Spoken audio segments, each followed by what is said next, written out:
بات عيناي شوقا ولطيبة ذرفت عشقا فأتيت إليه. بتائی گئی عشق الہی میں رونا، اللہ تعالیٰ کی محبت میں رونا، یہ 5ویں قسم رونے کی علماء نے لکھی.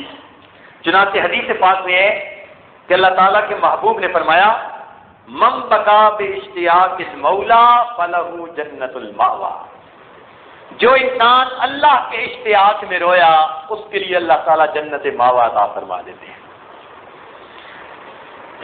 حضرت موسیٰ علیہ السلام کو جب لن ترانی کا لفظ سننا پڑا تو حدیث پاک میں آتا ہے اس کے بعد زندگی بھر کسی نے ان کو ہنستا ہوا نہیں دیکھا، ان کے اوپر غم طاری رہا کرتا تھا. اللہ کے عشق اور محبت میں ان کی یہ کیفیت تھی. حدیث پاک میں ہے نبی علیہ السلام ایک مرتبہ اپنی زوجہ محترمہ حفصہ بنت عمر رضی اللہ تعالی عنہا ان کے ہمراہ بستر پہ آرام فرما رہے تھے. وہ فرماتی ہیں کہ نبی علیہ السلام نے اپنا چہرہ مبارک میرے چہرے کے بالکل قریب کر دیا. اتنے میں میں نے دیکھا کہ صحن میں میرا بھائی عبداللہ ابن عمر وہ رات کے نوافل پڑھ رہے تھے اور قرآن اونچی آواز سے پڑھ رہے تھے.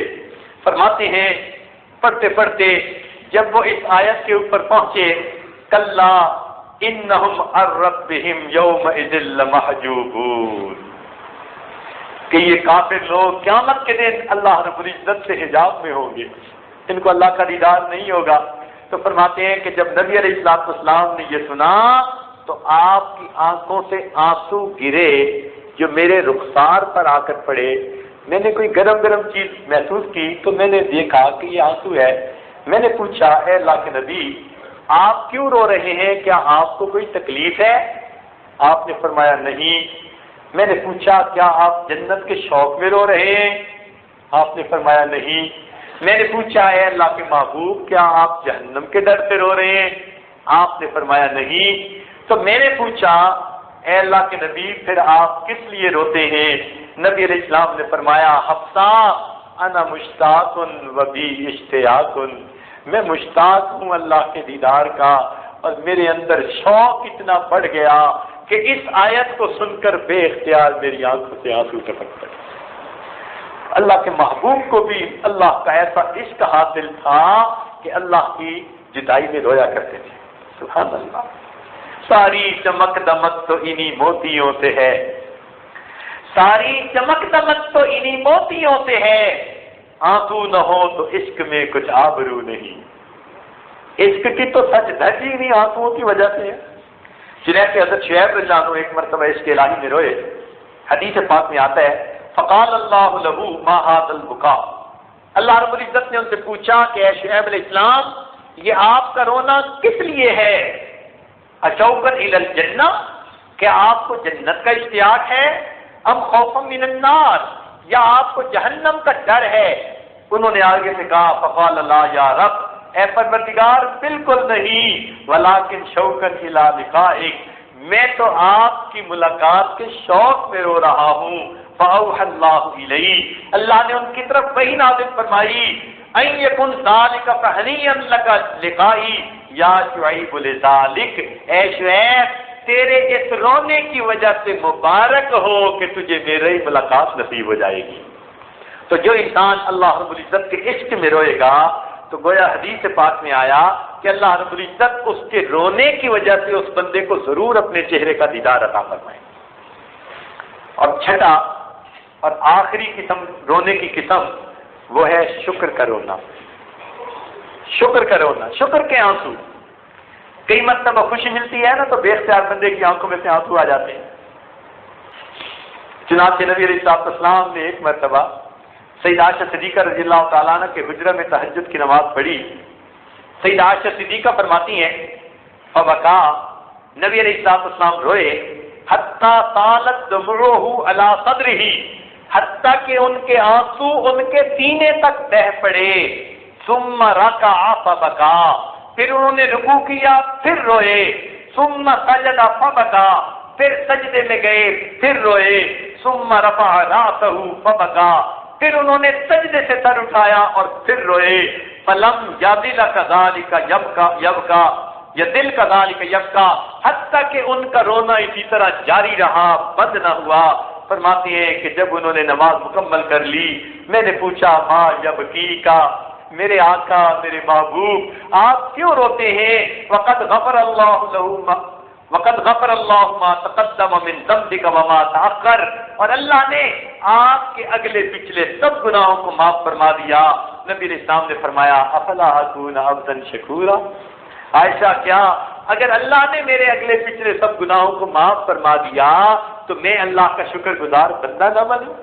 تو محبوب کے شکر کے آنسو تھے، اللہ تیری کتنی نعمتیں ہوئی کہ تو نے میرے سب گناہوں کو معاف فرما دیا۔ اس سے امام غزالی رحمۃ اللہ علیہ فرماتے ہیں ھذا یدل، یہ اس بات پر دلیل ہے، علی ان البکاء ينبغي علی ان لا ينقطع ابدا، یہ اس بات کی دلیل ہے کہ انسان کا رونا کسی حال میں بھی بند نہیں ہونا چاہیے، یا تو گناہوں پہ رو رہا ہو اور اگر بخشے جائیں تو پھر شکر میں رو رہا ہو۔ تو اس لیے اللہ والے روتے ہیں۔ چنانچہ احیاء العلوم میں امام غزالی رحمۃ اللہ فرماتے ہیں کہ ایک ولی نے پتھر کو روتے ہوئے دیکھا، یہ ان کی کرامات ہوتی ہیں، خرق عادات میں سے ہوتی ہیں، تو پتھر کو روتے ہوئے دیکھا، وقودها الناس والحجارہ، پوچھا کیوں روتے ہو؟ کہنے لگا کہ اللہ نے فرمایا ہے کہ جہنم کا ایندھن پتھر ہوں گے، انسان ہوں گے، تو میں پتھر ہوں، روتا ہوں کہ مجھے جہنم کا ایندھن نہ بنا دیا جائے۔ چنانچہ اس ولی نے دعا مانگی، اللہ اس پتھر کو جہنم کا ایندھن نہ بنانا۔ اللہ رب العزت نے دعا قبول فرما لی، چنانچہ وہ ولی چلے گئے۔ فرماتے ہیں کچھ عرصے کے بعد جب واپس آئے تو انہوں نے دیکھا کہ پتھر پھر رو رہا ہے، تو پتھر سے پوچھا کہ بھئی اللہ تعالیٰ نے تو جو ہے خوشخبری سنا دی کہ تجھے جہنم کا ایندھن نہیں جو ہے نا وہ بنائیں گے، اب کیوں رو رہا ہے؟ پتھر نے جواب دیا ذالک بکاء الخوف، جب آپ پہلے آئے تھے وہ خوف کا رونا تھا، وہذا بکاء الشکر والسرور، اور یہ اب شکر اور خوشی کا رونا ہے کہ میرے مالک نے جہنم سے مجھے محفوظ فرما دیا۔ کتنی عجیب بات ہے کہ پتھر بھی اس پر روتے ہیں، ہم انسان ہو کر نہیں روتے، معلوم ہوا ہم پتھروں سے بھی پرے پار ہیں۔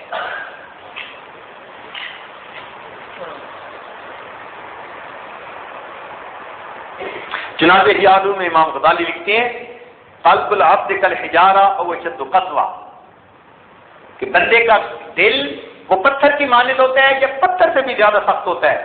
لا تزل قسوتہ الا بالبکاء، اس کی سختی نہیں جاتی مگر رونے سے، فی حال الخوف والشکر جمیعا، چاہے خوف کا حال ہو چاہے شکر کا حال ہو، تو انسان خوف یا شکر میں جب روتا ہے، رونے سے انسان کا پتھر دل بھی موم بن جاتا ہے۔ آئینہ دل کی جلا ہے رونا، اور دیدہ مردم کی ضیا ہے رونا، پوچھا جو علاج اس کا تو مسیحا نے کہا، ہر درد کی دنیا میں دوا ہے رونا۔ تو جب انسان اپنے پروردگار کے سامنے روتا ہے تو اللہ رب العزت دل کو موم کر دیتے ہیں۔ چنانچہ ابن ماجہ کی روایت ہے، نبی علیہ السلام نے ارشاد فرمایا، ذرا توجہ کے ساتھ سنیے، یہ عاجز اپنی بات مکمل کرنا چاہتا ہے۔ نبی علیہ السلام نے ارشاد فرمایا ما من عبد مؤمن، کوئی مومن بندہ ایسا نہیں، یخرج من عینیہ دموع، کہ اس کی دونوں آنکھوں سے کوئی آنسو کا قطرہ نکلے، وَإِنْ كَانَ مِثْلَ رَأْسِ الذُّبَابِ مِنْ خَشْيَةِ اللَّهِ، اللہ کی خشیت سے نکلے اور مکھی کے سر کے برابر کیوں نہ ہو، إِلَّا حَرَّمَهُ اللَّهُ عَلَى النَّارِ، مگر یہ کہ اللہ اس کو جہنم کی آگ پر حرام فرما دیتے ہیں۔ تو جو انسان اللہ کے خوف سے روئے اور مکھی کے سر کے برابر آنسو بھی آنکھوں میں سے نکل آئے، اس پر بھی اللہ تعالیٰ جہنم کی آگ کو حرام فرما دیتے ہیں۔ اور ترمذی شریف کی روایت ہے کہ نبی علیہ السلام نے فرمایا لیس شیء احب الی اللہ من قطرتین، اللہ رب العزت کو دو قطروں سے زیادہ کوئی چیز پسند نہیں۔ فرمایا قطرۃ دموع من خشیۃ اللہ، ایک آنسو کا قطرہ جو وہ اللہ کی خشیت کی وجہ سے رو پڑتا ہے، وقطرۃ دم تحرق فی سبیل اللہ، اور آنسو اور خون کا وہ قطرہ جو وہ اللہ کے راستے میں بہاتا ہے۔ تو یا اس شہید کے جسم سے نکلا ہوا خون کا قطرہ پسند ہے، یا گنہگار کی آنکھوں سے نکلا ہوا آنسو کا قطرہ پسند ہے، یہاں محدثین نے عجیب نکتہ لکھا کہ ندامت کی وجہ سے رونا اللہ کو اتنا پسند ہے، اس کے ندامت کے آنسو کو اللہ نے شہید کے خون کے برابر کا درجہ عطا فرما دیا۔ اس لیے تو فرمایا کہ 2 قطرے محبوب ہیں۔ تو جب 2 قطرے محبوب ہیں اور دونوں کو تذکرہ ایک ساتھ کر رہے ہیں تو پھر گناہگاروں کے لیے کتنی خوشخبری ہے کہ ان کے گناہوں کو یاد کر کے جو رونے کا قطرہ ہے اللہ رب العزت اس کو شہیدوں کے خون کے ساتھ تول رہے ہیں۔ اس لیے ندامت کا رونا اللہ رب العزت کو بہت پسند ہے۔ حدیث پاک میں آتا ہے ما من عمل الا وله وزن الا الدمعۃ، کوئی عمل ایسا نہیں مگر اس کا میزان کے اندر ایک وزن ہوتا ہے سوائے ندامت کے آنسوؤں کے، فإنها تطفئ بحورا من النار، اس لیے کہ گناہوں کی وجہ سے ندامت کا ایک آنسو آگ کے بڑے بڑے دریاؤں کو بھی بجھا کے رکھ دے گا۔ تو دنیا میں ایک آنسو بہا لینا آسان اور جہنم کی آگ سے بچ جانا ایک امکان۔ ایک آنسو بہانا آسان اور اس کے بدلے جہنم کی آگ سے بچنے کا امکان۔ حدیث پاک میں آتے ہیں نبی اسلام نے ارشاد فرمایا قیامت کے دن ایک گنہگار پریشان ہوگا کہ میری تو شفاعت کرنے والا کوئی بھی نہیں، کوئی اس کا دوست ساتھی نہیں ہوگا جو اس کی شفاعت کرے گا۔ تو ایسے وقت میں کہ جب کوئی بھی اس کی شفاعت نہیں کر رہا ہوگا اور وہ بڑا غمزدہ ہوگا، حدیث پاک میں الفاظ ہیں فَتَشْهَدُ تِلْكَ الشَّعْرَةُ لِذَلِكَ، اس کی پلکوں کا ایک بال، یہ جو پلکیں ہیں نا ان کا ایک بال اللہ سے ہم کلامی کرے گا اور وہ بال کہے گا اے اللہ یہ آپ کی محبت میں یا آپ کے خوف میں ایک مرتبہ اتنا رویا تھا، چھوٹا سا آنسو نکلا تھا اور میں ایک بال تر ہوا تھا، یعنی پلکوں کے سب بال بھی تر نہیں ہوئے تھے، ایک بال تر ہوا تھا۔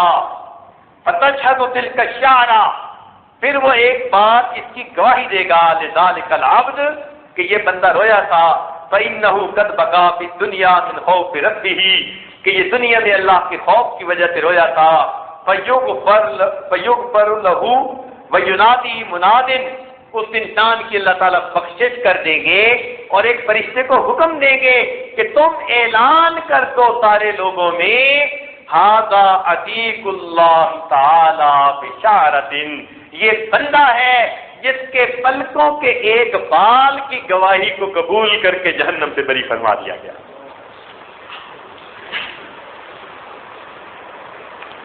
میرے دوستو، جس ماں کا بیٹا گم ہو جائے اس کو رلانے کے لیے مرثیہ خاں کی ضرورت پڑتی ہے؟ بتائیے نا ذرا، جس ماں کا بیٹا گم ہو جائے اس کو رلانے کے لیے مرثیہ خاں کی ضرورت پڑتی ہے؟ نہیں نہ پڑتی۔ تو پھر اگر غمزدہ ماں کو بیٹے کی جدائی میں مرثیہ خاں کی ضرورت نہیں پڑتی تو پھر ہمارے گناہوں کے بوجھ کوئی کم تو نہیں ہے۔ ہمیں بھی چاہیے کہ ہم آج کی اس رات میں جہنم کے ڈر اور خوف کی وجہ سے روئیں، جہنم کے ڈر اور خوف کی وجہ سے روئیں، اللہ کو منائیں، اللہ کو منائیں۔ اگر نہ منایا تو کیا ہوگا اور بخشش نہ ہوئی تو کیا ہوگا؟ حدیث پاک میں آتا ہے برباد ہو جائے وہ شخص جس نے رمضان کا مہینہ پایا اور اس نے اپنی بخشش نہ کروائی، اور نبی علیہ السلام نے اس پر آمین کی مہر لگائی ہوئی ہے۔ تو یا آج ہم بخشوا کے اٹھیں گے یا پھر مہر لگوا کے اٹھیں گے، دو میں سے ایک بات ہونی ہے، یا گناہ بخشوا کے اٹھیں گے یا پھر مہر لگوا کے اٹھیں گے۔ تو اس لیے آج کی اس دعا میں آپ حضرات اپنے پروردگار کو منائیے، کس طرح بچہ رو رو کے مناتا ہے تو بالآخر ماں باپ مان جاتے ہیں، ہم بھی رو رو کے منائیں، اللہ رب العزت مان جائیں گے۔ کیا بعید ہے اللہ رب العزت کو ہم میں سے کسی بندے کی عاجزی پسند آ جائے اور اس کی برکت سے اللہ ہم گناہ گاروں کے گناہوں کو بھی معاف فرمائے۔ وآخر دعوانا ان الحمد للہ رب العالمین۔ تھوڑی دیر کے لیے